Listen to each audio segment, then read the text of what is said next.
IIT command मंडी के वैज्ञानिकों ने मिट्टी के ही एक बैक्टीरिया की मदद से इसकी पकड़ को और मजबूत करने को लेकर शोध किया है। वैज्ञानिकों का दावा है कि माइक्रोब की मदद से मिट्टी की पकड़ मजबूत करने की प्रक्रियाएं विकसित करने का ये अध्ययन पहाड़ी क्षेत्रों में और भू आपदाओं के दौरान फील्ड स्केल पर मिट्टी का कटाव रोकने में कामयाबी देगा। शोधकर्ता टीम के निष्कर्ष हॉल में geotechnical and geoenvironmental engineering of American society of civil engineers नामक जर्नल में प्रकाशित किए गए हैं। शोध के प्रमुख डॉक्टर कलावेकन उदय और सह लेखक MS स्कॉलर दीपक मोरी है। आईआईटी मंडी के शोधकर्ता मिट्टी के स्थिरीकरण की स्थायी तकनीक विकसित करने की दिशा में कार्यरत हैं। इनमें वे नुकसान नहीं करने वाले बैक्टीरिया एस पास्ट्री का उपयोग कर रही हैं, जो यूरिया को हाइड्रोलाइज कर कैल्साइट बनाते हैं। इस प्रक्रिया में खतरनाक रसायन इस्तेमाल नहीं होते हैं और प्राकृतिक संसाधनों का सतत उपयोग किया जा सकता है। शोध प्रमुख डॉक्टर कला वेकेंट ने बताया कि पिछले कुछ दशकों में पूरी दुनिया में मिट्टी के स्थिरीकरण की पर्यावरण अनुकूल और स्थायी तकनीक MICP पर परीक्षण हो रही है। इसमें बैक्टीरिया का उपयोग कर मिट्टी के सूक्ष्म छिद्रों में कैल्शियम कार्बोनेट बनाया जा सकता है, जो अलग अलग कणों को आपस में मजबूती से जोड़ता है, जिसके परिणाम स्वरूप मिट्टी जमीन की पकड़ मजबूत होती है।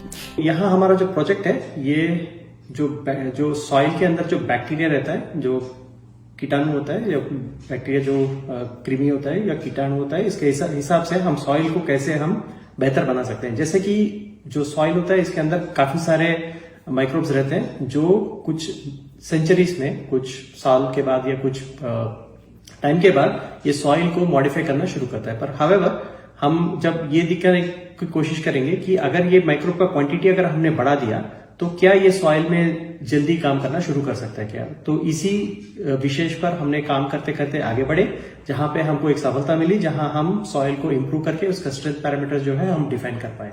ये जो हमारा आउटकम है, जो काम का जो प्रोसेस चला है, तो ये अगर हम ये पहाड़ी इलाका में देखेंगे तो पहाड़ी इलाकों में काफी इरोजन होता है, जहां पे काफी बारिश होता है, जिसकी वजह से काफी इरोजन होता है। जो इरोजन होता है जिसकी वजह से काफी लैंडस्लाइड्स भी बढ़ने का संकेत हो सकता है या बढ़ सकते हैं। पर जब हम ये प्रोजेक्ट जो अगर आगे बढ़ के अगर काम हुआ तो हम इसके हिसाब से जो माइक्रोब्स है इनको अगर यूज कर पाए तो ये इरोजन को काफी हद तक हम कंट्रोल कर पाएंगे, जिसकी वजह से लैंडस्लाइड्स भी रुक सकते हैं। और अगर हम निचले तरफ देखें या फिर प्लेन्स में अगर हम जाए तो प्लेन में काफी जगह पे अर्थक्वेक की वजह से काफी लिक्विफेक्शन का फिनोमेना एक होता है। अगर हम सॉइल का स्ट्रेंथ अगर बढ़ा पाए, again by using the same concept, bacteria और ये कैल्साइट्स की वजह से अगर सॉइल का स्ट्रेंथ बढ़ा दिए तो ये लिक्विफेक्शन को भी हम काफी हद तक रोक। इस प्रक्रिया में शोधकर्ताओं ने एस पास्ट्री नामक नुकसान नहीं पहुंचाने वाले बैक्टीरिया का उपयोग किया है, जो यूरिया को हाइड्रोलाइज कर कैल्साइट बनाता है। खासकर यूरिया का उपयोग इसलिए उत्साहजनक है क्योंकि इसमें खतरनाक रसायन नहीं है और इसमें प्राकृतिक संसाधनों का स्थायी रूप से समुचित उपयोग संभव है। डॉक्टर केवी ने बताया कि ये प्राकृतिक तौर पर प्रकृति के संवर्धन और संरक्षण में भी कारगर है।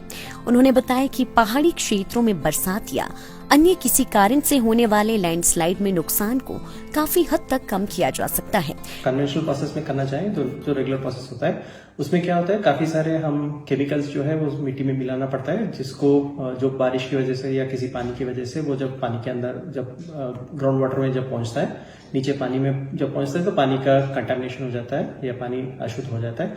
तो इसकी वजह से अगर देखा जाए तो जो बैक्टीरिया हम यूज कर रहे हैं ये नेचुरल है और जो प्रोसेस है वो भी नेचुरल है, जिसकी वजह से ये जो प्रोसेस है which we call it as bio inspired या नेचर बेस्ड सॉल्यूशन जो बोलते हैं, तो इसके हिसाब से ये काफी सस्टेनेबल सॉल्यूशन है जो कंटेमिनेशन को काफी हद तक रोक जाएगा।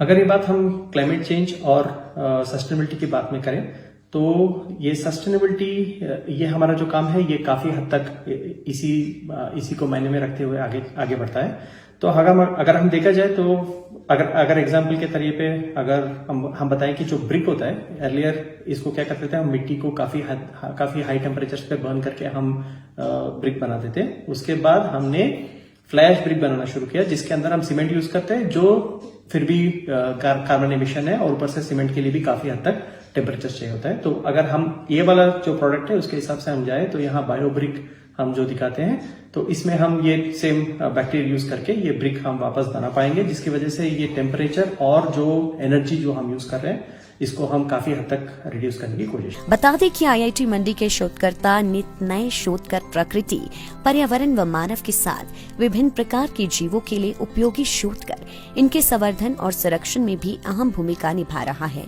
जिसका फायदा यहाँ के लोगों को हो रहा है। लाइफ टाइम्स टीवी के लिए मंडी से नीरज शर्मा की रिपोर्ट।